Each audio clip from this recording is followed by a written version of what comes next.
है नहीं। चैलेंज ठोक के मैं कहता हूं, अगर कोई आदमी है तो मैं उसको 10 लाख रुपया दूंगा, 1 सेकेंड के लिए हमको भगवान से भेंट करा दे, अगर भगवान है तो। ये सारे भगवान मनुष्य के द्वारा उद्घाटित है। मनुष्य ने विपत्ति में इसका उद्घाटन किया, और जहां के लोग जैसे हैं वैसे वैसे भगवान का, आपके छत्तीसगढ़ का भगवान कोई दूसरा होगा, हमारे बिहार का भगवान कोई दूसरा है, उत्तर प्रदेश का भगवान दूसरा है, मध्य प्रदेश का भगवान दूसरा है, बंगाल का भगवान दूसरा है, उड़ीसा का भगवान दूसरा है, और केरल कर्नाटक में रावण की पूजा हो रही है। केरल कर्नाटक का भगवान दूसरा है। ये तो मैं प्रदेश स्तर पर कहा, जिला स्तर पर भगवान बढ़ चुका है। नेपाल में, नेपाल जो सटे देश है, उसमें गढ़ी माई भगवान है। गढ़ी माई उसका नाम है। 5 साल पर उसकी पूजा होती है, और लगभग 2 लाख भैंसी के बच्चा पारा काटे जाते हैं। है आपके यहाँ, आपके लोगों के यहाँ उसका उद्घाटन नहीं किया, वो नेपाल के लोगों ने उद्घाटन किया। बिहार के, भारत के लोगों ने दुर्गा जी का उद्घाटन किया है। कितने बकरे काटे जाते हैं विजयादशमी के दिन, इसके पीछे कोई लोग राम के, कोई कृष्ण के, कोई ब्रह्मा के, कोई विष्णु के, कोई महादेव के, कोई विश्वकर्मा के, ऐसे ऐसे भगवान का उद्घाटन लोगों ने किया है, और उसी के पीछे लोग पड़ा हुआ है। आपसे आप उद्घाटन किया है, और उसी के पूजा में सारे दुनिया के लोग बेकल है एकदम। वो मिलेगा कहीं क्या? भगवान है क्या कि मिल जाएगा? अरे भगवान यही है माँ, भगवान आपके हैं पिता, और भगवान आपके हैं सदगुरु। अगर आप हिंदू हैं, अब वेद को मानते हैं, तो वेद के अनुसार मातृ देवो भव, पितृ देवो भव, आचार्य देवो भव, अतिथि देवो। और चौथे भगवान हमारे कुमार साहब हैं, कल्याण साहब हैं, जिन्होंने इस तीर्थ को लगाया। इसके सामने ये माँ बहनें बैठी है, आप भाई बंधु बैठे हैं, आप भी भगवान के रूप में बैठे हैं। इनके सब अतिथि है, इनका सत्कार करना, इनका सेवा करना, इनका मान सम्मान करना इनका काम है। आप लोग भी भगवान के रूप में आके बैठे हैं। यही 4 भगवान वेद ने माना है।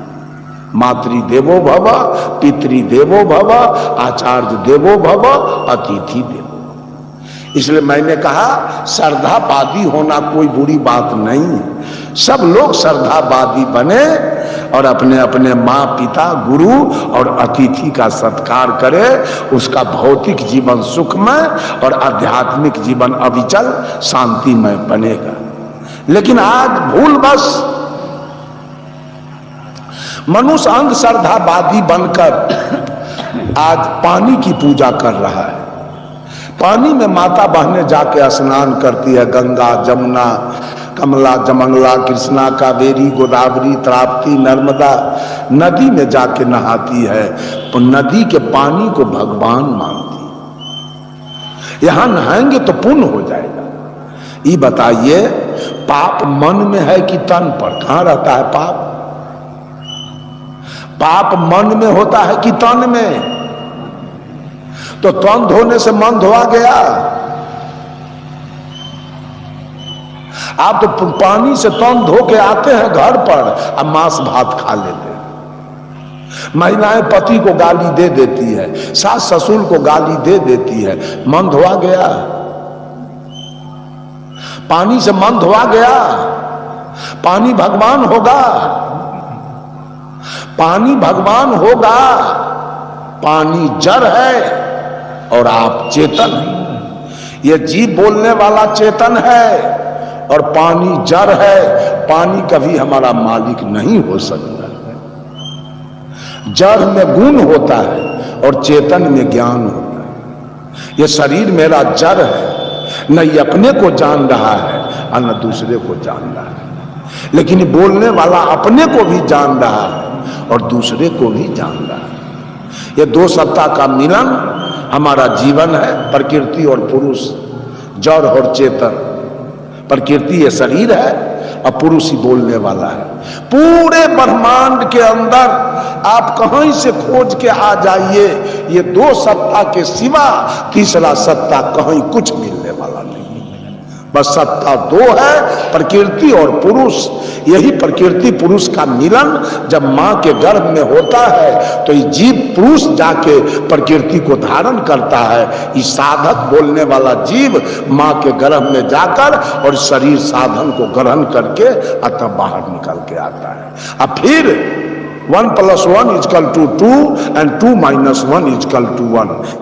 एक प्रकृति दूसरा पुरुष, दोनों जब मां के गर्भ में मिलता है तो उसका मतलब होता है जीवन। और जब प्रकृति पुरुष का बिछुड़ हो गया, एक ने एक को छोड़ दिया, इसी को हम मृत्यु कहते हैं। इसी के पीछे हम सलाद के पीछे पड़े रहते हैं। लेकिन ये दोनों सत्ता अनादि है, ये दोनों में से कोई मरता नहीं। अगर पुरुष मर जाए तो सृष्टि बंद, अगर प्रकृति मर जाए तो सृष्टि बंद हो जाएगा। दोनों का केवल परिवर्तन का चक्र चल रहा है। दोनों जाके मिला तो जीवन, और दोनों बिछुड़ा, इसी को हम मृत्यु कहते रहते हैं। ये मिलन बिछुड़न का जो समय है यही जीवन मृत्यु हम कहते रहते हैं। अब मरता दोनों में से। साहब कबीर ने कहा, माटी तो माटी में मिला, मिला पौन में पौन, मैं तो ही पूछो पंडिता दो में मुआ कौन। ये दोनों में से कौन मरा जिसका 14 दिन तक पंडित जी श्राद्ध कराते हो और जजमान को खसोट करके सब कुछ ले जाते हो? मरा कौन दोनों में से? दोनों में से कोई मरता नहीं। ये दो सत्ता हमारा है बंधुओं, प्रकृति और पुरुष।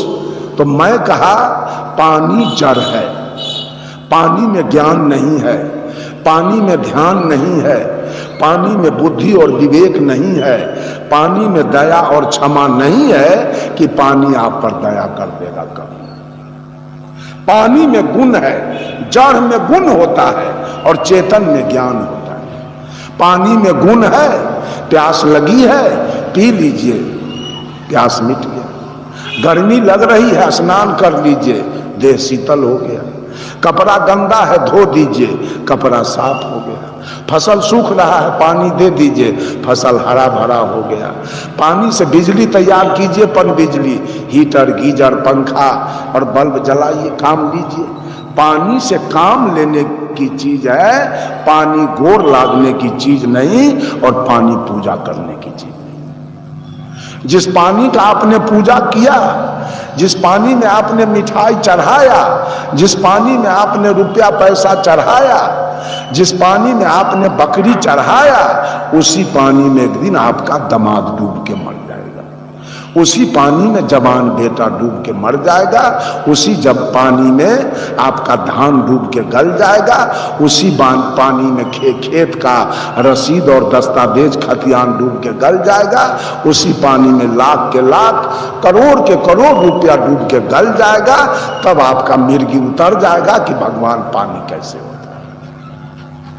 बंधुओं, पानी हमारा मालिक नहीं हो सकता है, पानी हमारा भगवान नहीं हो सकता है। तब आपका एक प्रश्न होगा कि पानी के बिना तो हम जिंदा नहीं रह सकते, पानी के बिना आप मरने वाले भी नहीं। गाड़ी अलग होती है और गाड़ी का चालक अलग होता है, ड्राइवर अलग और गाड़ी अलग। गाड़ी का भोजन होता है डीजल, पेट्रोल, मोबिल, ग्रीस, और चालक कोई पेट्रोल नहीं पीता है। चालक का भोजन है रोटी दाल सब्जी, भात दाल सब्जी, चिवड़ा दही, पूरी जिलेबी, आम लीची कटहर केला, काजू किशमिश बादाम। गाड़ी का भोजन अलग और चालक का भोजन अलग। तो काया गाड़ी है, ये काया ये गाड़ी है। इसका भोजन है भात दाल सब्जी, चिवड़ा दही, पूरी जिलेबी, या पानी पीजिए या शरबत पीजिए या चाय पीजिए, ये काया रूपी गाड़ी का भोजन है।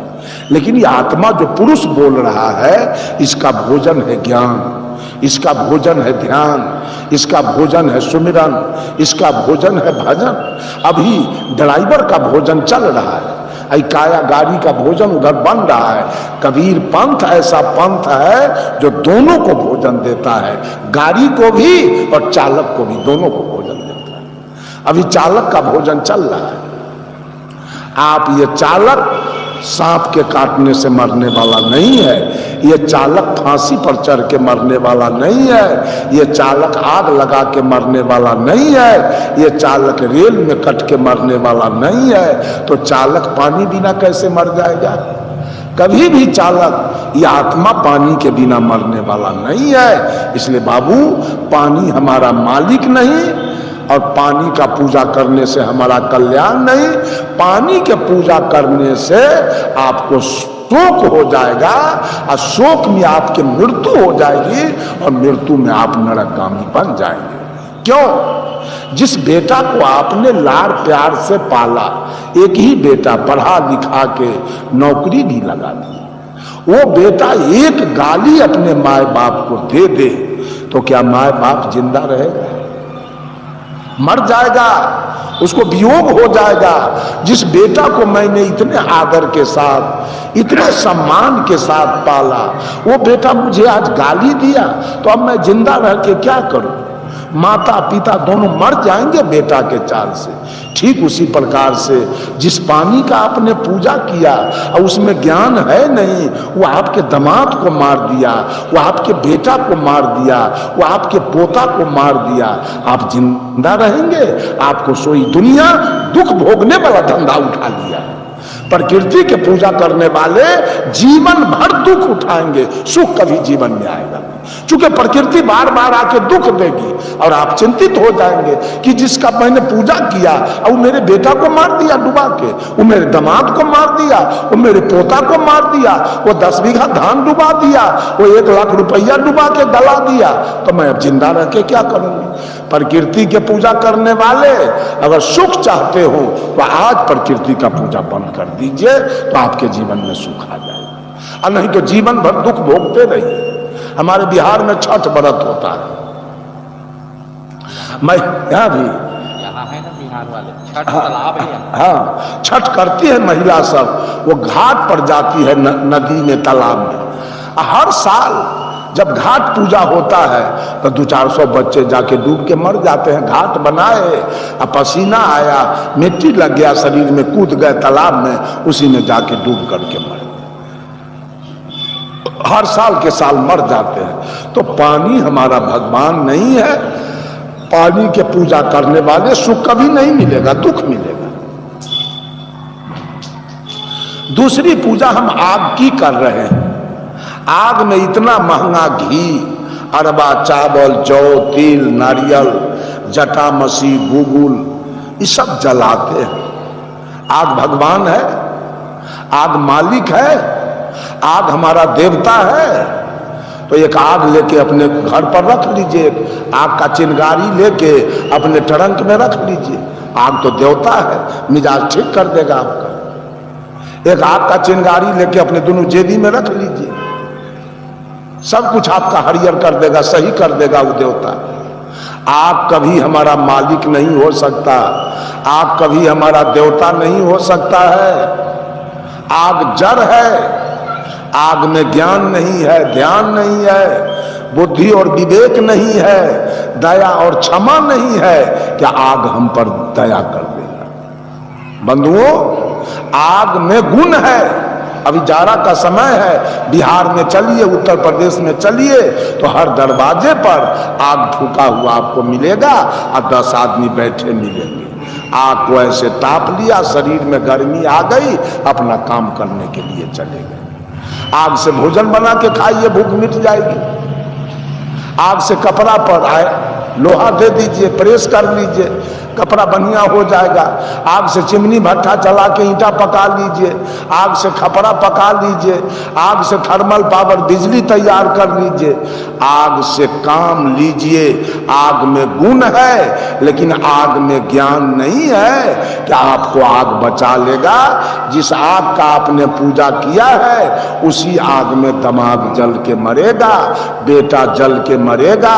साउथ सिल्क और गज्जी सिल्क और बनारसी साड़ी जलेगी उसी आग में, अब बेटा के या पति के कोट फुल पैंट जलेगा उसी आग में, बकरी जल के मरेगी उसी आग में, और लाख रुपया और दस्तावेज खतियान रसीद आपका जल के राख हो जाएगा उसी आग में।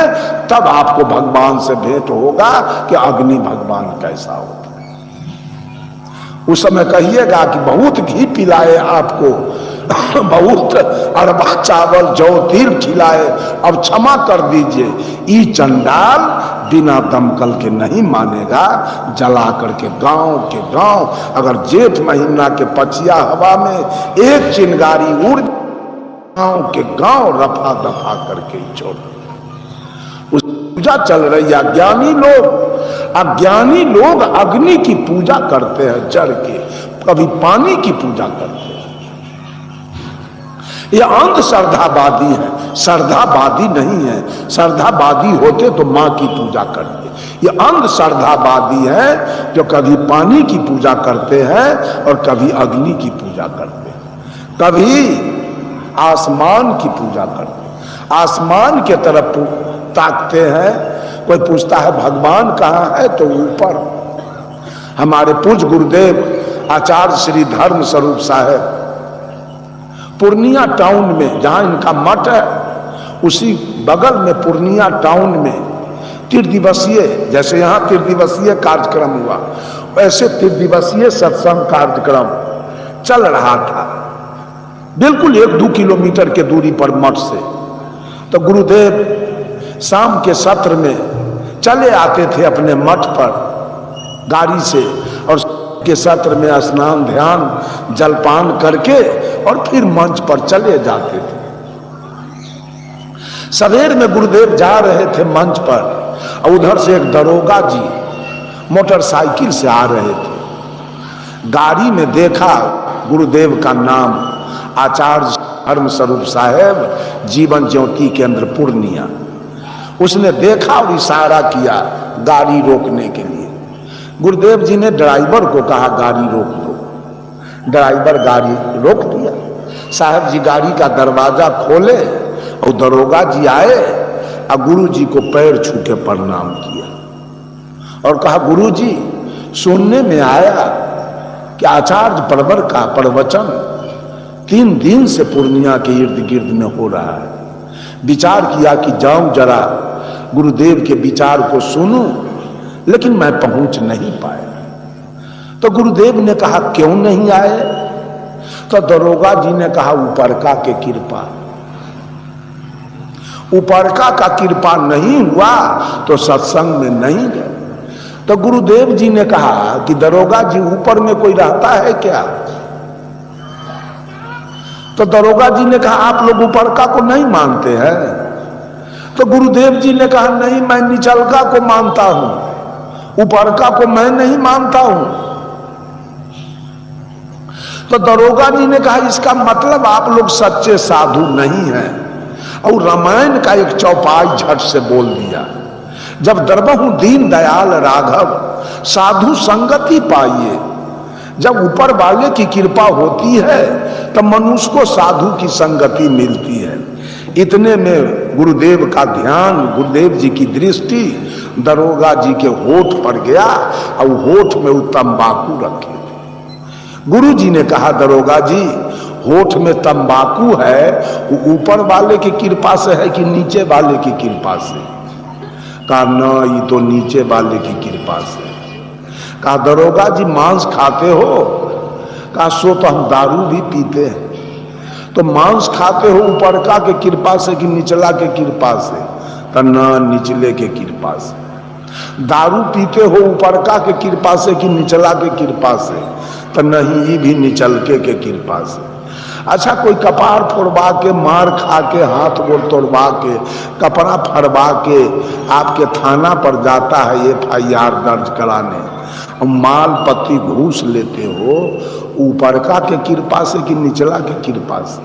तो ना, ये हो निचलके के कृपा से। गुरु जी ने कहा अरे भले आदमी, खैनी खाते हो अपना कृपा से, निचलका के कृपा से, मांस खाते हो अपना कृपा से, दारू पीते हो अपना कृपा से, घूस खाते हो अपना कृपा से, और सत्संग में जाते हो ऊपरका के कृपा से।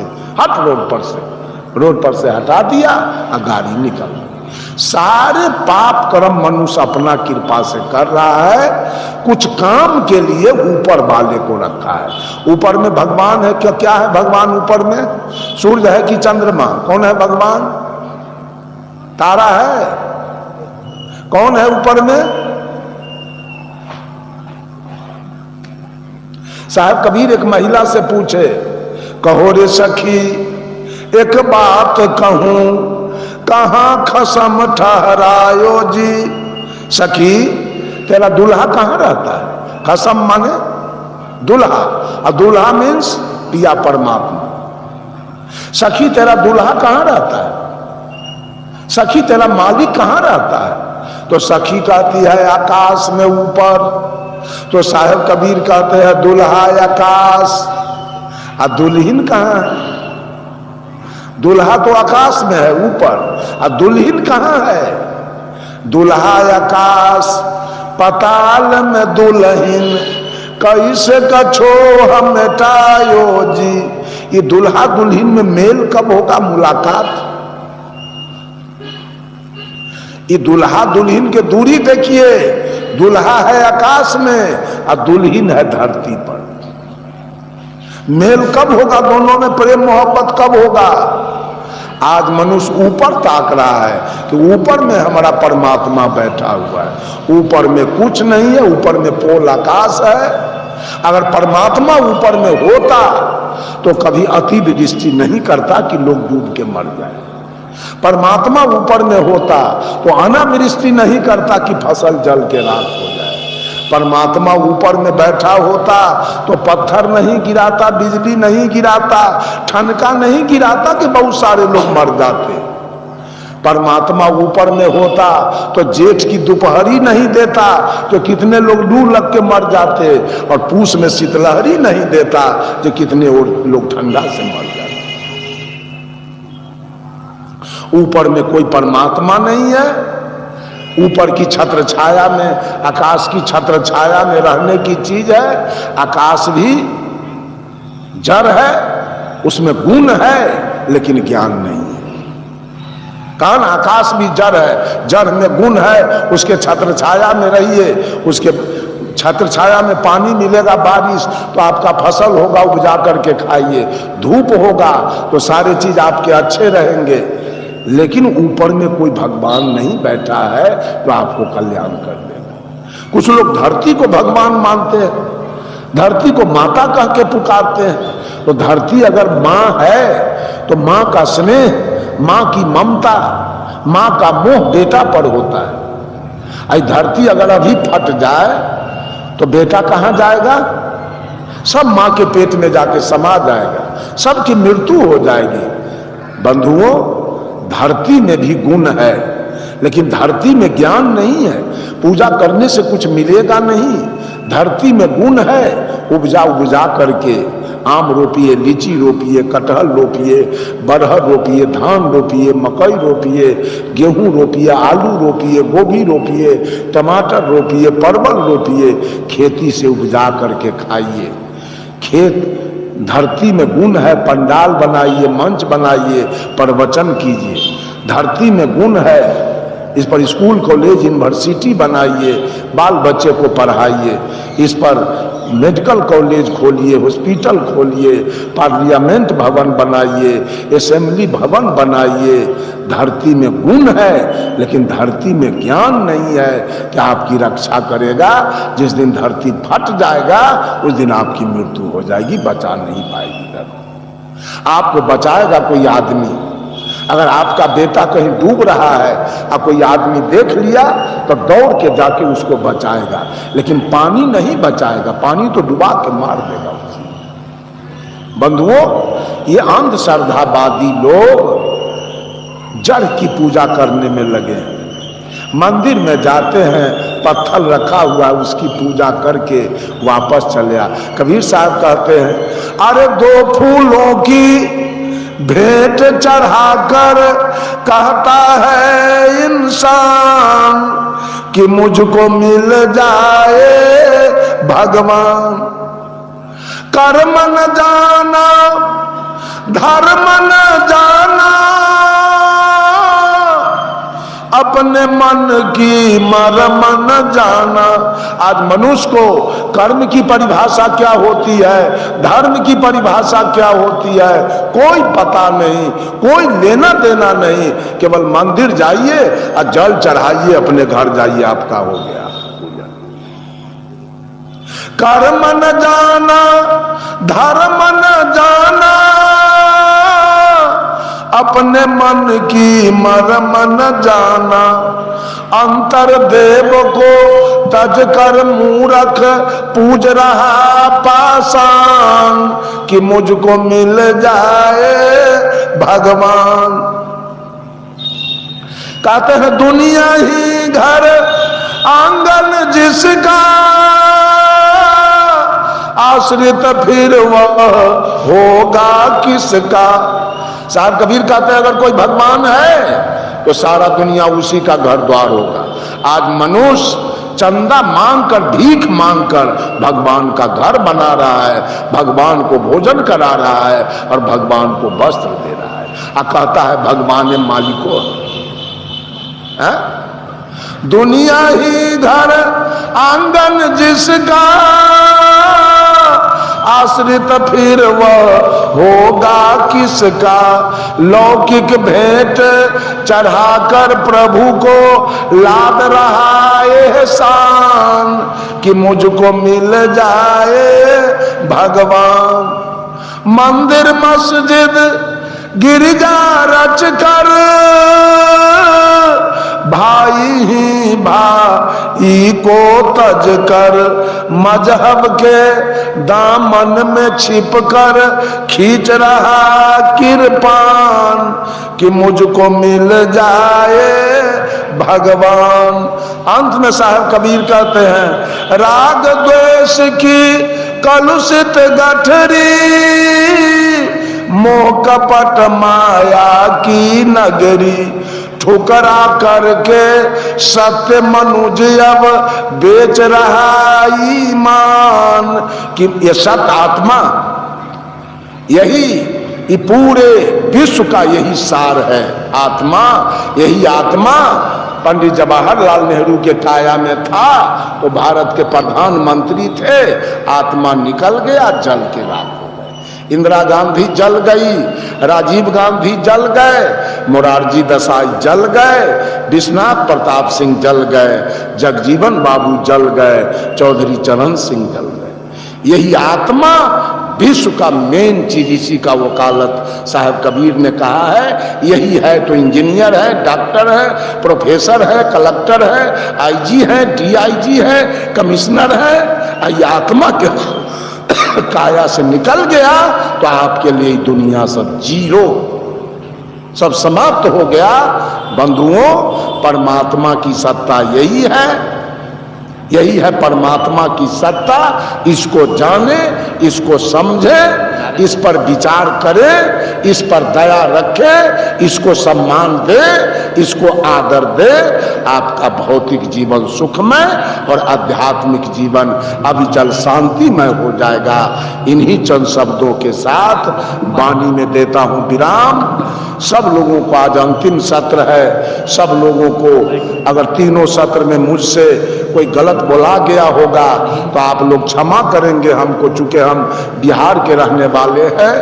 और सब लोगों को मेरे तरफ से साधुवाद, धन्यवाद। सर्वे भवन्तु सुखिनः, सर्वे सन्तु निरामया, सर्वे भद्राणि पश्यन्तु मां कश्चित् दुःखभाग् भवेत्। सभी लोग सुखी हो, सभी लोग निरोग हो, किसी के जीवन में कोई कष्ट न हो, किसी के जीवन में कोई दुख न हो, सब कल्याण लाभ करे, सब सुख शांति से जिए। इन्हीं चंद शब्दों के द्वारा वाणी में देता हूं विराम। बोलिए सद्गुरुदेव की जय।